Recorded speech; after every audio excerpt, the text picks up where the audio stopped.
This is not only a video, this is a mirror. If you're watching this around the beginning of January, I'm going to show you something you cannot unsee. You think you're stuck, you're not, you're oscillating. You're oscillating between habit and initiative, and you get trapped there, slamming back and forth, wearing down your entire nervous system. And the reason you cannot stop is because you're missing a structure you may not know exists. And I'm going to show you the geometry of your trap, the neuroscience of why it keeps happening, and most importantly, how to start spiraling out of it today. So let's begin. In the next 10 minutes, you're going to learn three things. Why your brain doesn't care about the calendar. It just doesn't. And why January the 1st intentions collapse by mid-month. And I'll show you the neural mechanisms that reclaims you and why willpower was never going to be enough. Secondly, the geometry you're trapped in. Imagine a flat triangle with habit and initiative at the base at each corner and new knowledge at the apex. This is an apex you probably think you can't reach, but I'll show you the missing middle piece, which is the line of purpose. This is a spiral pathway that bridges comfort and capacity without triggering retreat. Thirdly, how to activate the lens of practice. And this is a perceptual shift from participant to observer. This is an internal observer, so you can see the entire pattern instead of being thrown by it. So by the end, you'll see your pattern clearly, you'll understand the structure, and you'll have practical questions you can use immediately to stop oscillating and start spiraling. And if you've done the January dance enough times, and God knows I have too, but if you've done it enough times to know something deeper needs to change, then this is for you. Let's start with what's actually happening in your body. I want you to picture this. Your nervous system is a seesaw. Your spine is the fulcrum. That's the support point in the middle. On one side sits habit, and on the other side sits initiative. You keep throwing your weight from one side to another. So you may have a particular habit. As an example, you may think, look, I want to go to the gym. So you flare into an initiative, you sign up at the gym. By mid-month, habit reclaims you. Or you might say, you know what, I'm going to change everything this year. Or you slam into, I can't do this, back to what I know. Or you slam into, I'm going to change everything this year. But then habit reclaims you and you go, oh, I can't do this, back to what I know. Then you flare into initiative and you go, new program, new goal. This time it's going to be different. But then habit reclaims you again. Nope, back to old patterns. So each time you oscillate, habit to initiative, initiative back to habit, and you wear down your entire nervous system. This is why you feel exhausted, not lazy, not undisciplined, but structurally fatigued because you're ping-ponging between two dead ends. And here's what you may not realize is that you're not stuck, you're oscillating. An oscillation feels like stuckness when you can't see the pattern. It feels like having one foot nailed to the floor and you're going around in circles. And it's dizzying, it's exhausting, and it's humiliating. Now, let's look at what's happening inside your brain when this occurs. Your brain doesn't care about calendars. Your habits, the ones you're trying to move away from or escape from, are encoded in your limbic system.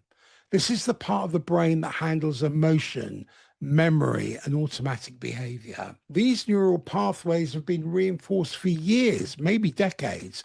Every time you run the pattern, you strengthen the pathway. It becomes automatic, efficient. Your limbic system's entire job is energy conservation and pattern recognition. Here's the critical piece. Your limbic system doesn't care that the calendar has turned. It cares about survival. It cares about efficiency. And January the 1st gives you temporal novelty. Your brain gets a little dopamine hit from new. It feels fresh, hopeful. But novelty is not the same as structural change. So when you set a New Year's intention, you're trying to override an automatic pathway with conscious effort. That looks like I'm going to meditate instead of wasting my time scrolling. But the original pathway, the habit, is neurologically efficient. It's a highway in your brain. Your willpower, that's your prefrontal cortex attempting to override the limbic system, and prefrontal override is metabolically expensive.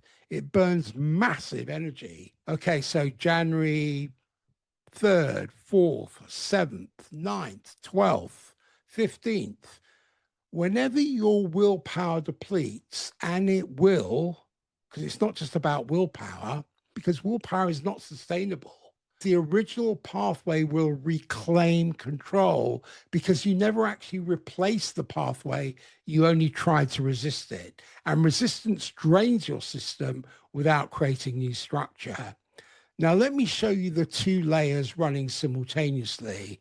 There's a surface layer and there's an unconscious layer. This is what's actually happening, both what you're aware of and what's running underneath. So on the surface, what you tell yourself, you move into blame and avoidance, or resignation and complacency, or both. It looks like this. The program wasn't right for me. Blame. It's not the right time yet. Avoidance. Maybe I'm just not that kind of person. Resignation. I'll try again next year. Complacency. Let's look at what's running underneath. I'm fundamentally broken. Shame. I keep failing at the same thing. Guilt. I cannot achieve this belief. It's impossible. Now, because you're only dealing with the surface layer, you never address the unconscious mechanism driving the oscillation. So the seesaw keeps slamming and you keep wondering why you can't stop. Let's look at what you're trying to do when you set an intention. You're trying to move from comfort to capacity, but comfort is known territory. Even if it's limiting, even if it's slowly killing you, it's familiar. Your nervous system recognizes it. It's no threat. But capacity is unknown territory. It's growth. It's how you evolve. And to your nervous system, it feels like you're jumping off a cliff. Neurologically, here's what happens when you flare into initiative. So I'm going to meditate daily. I'm going to transform my body. I'm going to write that book. Your brain enters unfamiliar territory. And when it does that, your amygdala, the threat detection center, starts firing and it goes unknown pattern, potential danger, energy expenditure high, return to baseline. And for a few days, maybe a week or so, your prefrontal cortex can override this. You can push through, but the prefrontal cortex fatigues. Why? Because it requires massive metabolic resources to maintain override. But meanwhile, your limbic system is running 24/7, efficient, automatic, screaming, threat, return to known, and you retreat. Not because you're weak, but because initiative without purpose feels like annihilation to your biology. Your brain is designed for survival, not transformation, unless transformation is encoded as survival relevant, which is what purpose does. Your system will always default back. You're not being necessarily reclaimed by habits. You're retreating to them because initiative without purpose feels like jumping off a cliff. Now, let me show you how this oscillation actually manifests. This is about over and under compensation. This is what happens between habit and initiative. So you move from habit to initiative, back to habit, back to initiative. This creates the seesaw effect of over and under compensation. These are the two ways you throw your weight on this seesaw. Let's look at overcompensation. You're going to meditate an hour daily. You're going to hit the gym 4 to 5 times a week. You're going to journal every morning. You're going to quit sugar. You're going to learn a language. And you're going to finally write that book. This isn't alignment. This is guilt trying to outrun itself. You're doing too much to prove you're worthy. What happens? You run on empty. You burn out. You slam back to habit, but now it's layered with shame and guilt. Now, let's talk about undercompensation. You're going to be more present this year, more intentional, more aligned. Beautiful language, zero traction. You're doing too little to avoid failure. So what happens? You drift, slam back to habit without ever really trying. And the seesaw keeps going because you don't know there's a third option. And this is a place right in the middle between habit and initiative where you're neither forcing or collapsing, where you're not compensating at all, you're spiraling. Now, let me show you the structure of this trap. Now, imagine yourself looking down at a flat triangle. At the base, there are 2 points. There's habit, which is the scene, the material, what you can touch. And this is where undercompensation lives, collapsing back to the known. On the right corner, you have initiative. This is the flair, the intention, the goal, the aspiration.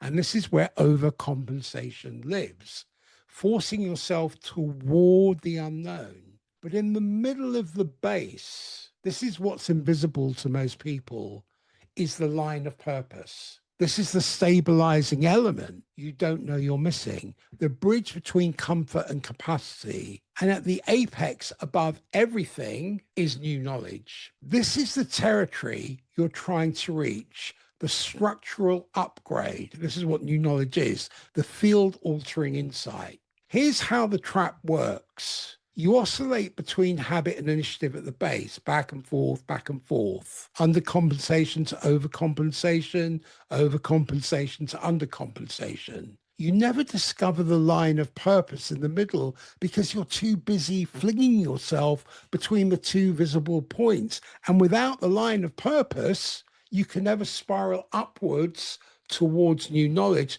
So you stay trapped at the base. You get trapped in the duality of habit and initiative. I've seen many clients who are stuck in habit and they go, hey, I've got this great idea.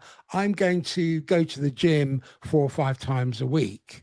So they start off with this great intention. They flare into an initiative, but come a few weeks later, habit reclaims them. They retreat back into the known and they go into blame and avoidance. Well, it wasn't for me. The weather's terrible. I don't like the gym. They find all kinds of excuses. So they rationalize themselves into immobility. Now, here's the key, and this is what shifts everything. And it's a perspectival shift. The triangle isn't showing you where you're stuck. It's showing you where you're standing when you observe the pattern. And what you see depends on where you stand, and where you stand depends on what you see. When you're at the base, oscillating between habit and initiative, you can only see one pole at a time. You're in the pattern. You're a participant being thrown back and forth, and you've identified with either forcing or collapsing. There's no space, no perspective, just reaction. But when you shift your position to the apex, you can see both sides simultaneously. You're no longer trapped inside the oscillation. You're observing it. You shift from participant to observer. And I'm not talking about becoming a detached witness standing outside yourself. This is an internal observer. It's an inner observer. But you're no longer identified with the drama of it. You can see the whole pattern. This perceptual shift, this capacity to stand at the apex, is what I call perspectival awareness. What happens when two people are arguing? They're stuck at the base of positive and negative, and they've identified with opposing oppositions. But the moment one person shifts to the apex, the neutral position, they can see both sides. So the argument loses its grip. This geometry is woven into life itself. You just have to recognize the pattern. So let's look at what that middle element does. This is the line of purpose, the spiral bridge. The line of purpose is not another goal. It's not motivation. It's not willpower. It's a spiral process that bridges comfort and capacity without triggering retreat. Neurologically, purpose does something critical. It reframes unfamiliar territory as meaningful rather than threatening. So when your brain encounters initiative anchored in purpose, the amygdala's threat response quietens because purpose signals this unknown serves my survival at a deeper level. So your brain stops treating change as danger and starts treating it as evolutionary imperative. This is how you create a structural pathway from pathology to process, from this is how I've always been to this is what I'm actively becoming. The line of purpose allows you to spiral up and across the triangle towards new knowledge, not a straight line, not through force, through process, through coherence. Each rotation of the spiral integrates a new layer. So you're not resisting the old loop, you're installing or superimposing new neural architecture that makes the old loop obsolete. This is how you break out of the seesaw trap and explore new territory. So what exactly is this new knowledge? New knowledge is not information. It's not data you consume. New knowledge is a pattern of awareness that was previously outside of your field of coherence. New knowledge is a recognition that changes how you perceive yourself, how you perceive others, how you perceive reality. New knowledge is a structural upgrade to your internal geometry. It's a field-altering insight. And when new knowledge integrates, your brain literally creates new neural pathways. Yeah, the old highway still exists, but you've built an entirely new route that serves you better, and it integrates into identity. But if it doesn't change how you see yourself, it's not new knowledge. It's trivia, and it often arises resonance, not logic. So you will feel it before you understand it. It may land in your body before it lands in your mind. Examples of this: you may realize your anger is a mask for grief. You may see that your ambition was driven by fear and not purpose. You may recognize your worth is not tied to productivity. Each of these is new knowledge, not because it's new to the world, but because it's new to your field. That's the difference. When new knowledge lands, you can finally manifest the initiative that's been collapsing back into habit because now you have the geometry to hold it. You understand the trap. You see the geometry. Now, the question is, what do you actually do about it? This is where I introduce the lens of practice. And the lens of practice is one of 5 lenses I work with in my consciousness mentorship. 5 different ways of seeing that diagnose where consciousness gets distorted and how to recalibrate it. But for now, I'm giving you the one lens that directly addresses the seesaw trap. The lens of practice is a perceptual shift. Most people see their initiatives as destinations. I want to meditate daily. I want to write a book. I want to transform my body. But here's the thing. Destination thinking activates your nervous system's threat response because the gap between where you are and where you want to be feels like failure waiting to happen. The lens of practice sees initiatives as process. So I am becoming someone who inhabits consciousness deliberately. Meditation is how I practice that. Writing is how consciousness moves through me. Movement is how I honor this body. So process thinking activates coherence because there's no gap to close. There's only the next breath, the next action aligned with the line of purpose.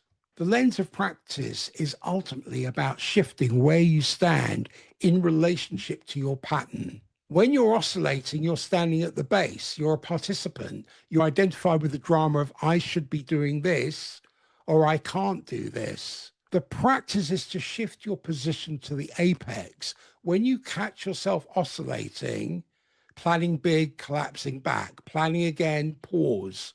Sit with this question. Can I observe both habit and initiative without being identified with either? Secondly, can I see the whole pattern? Can I see the seesaw itself rather than just feeling thrown by it?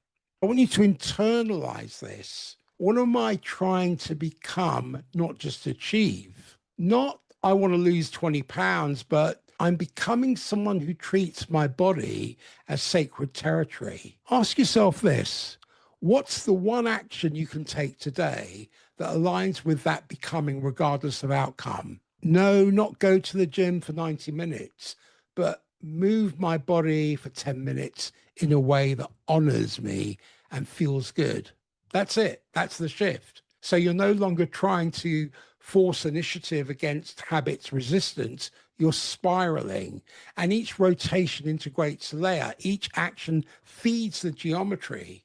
And you'll know when you're in the lens of practice when initiative stops feeling like jumping off a cliff. You stop measuring yourself against the gap between where you are and where you think you should be. You start experiencing the work itself as the reward, not just the result.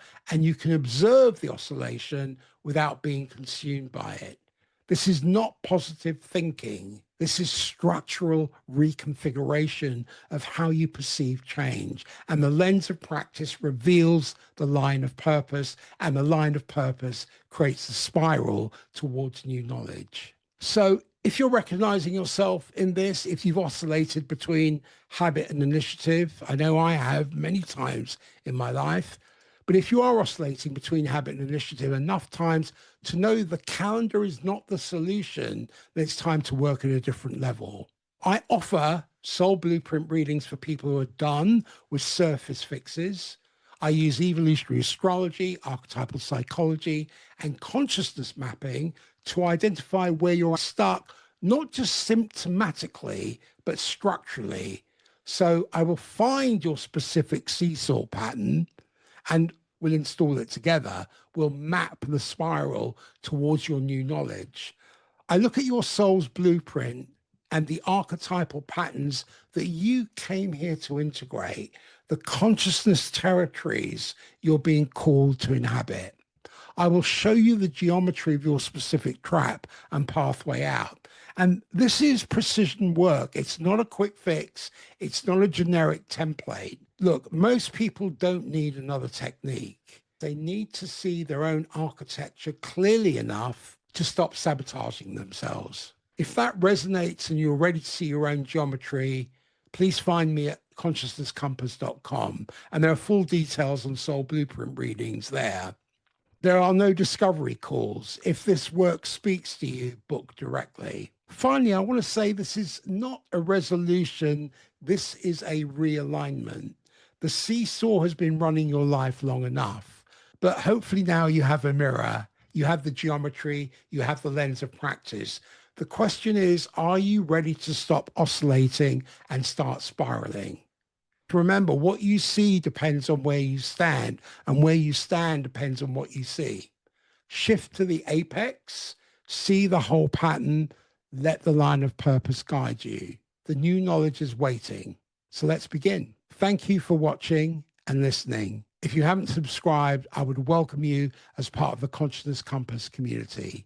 So please hit the subscribe button. Thank you.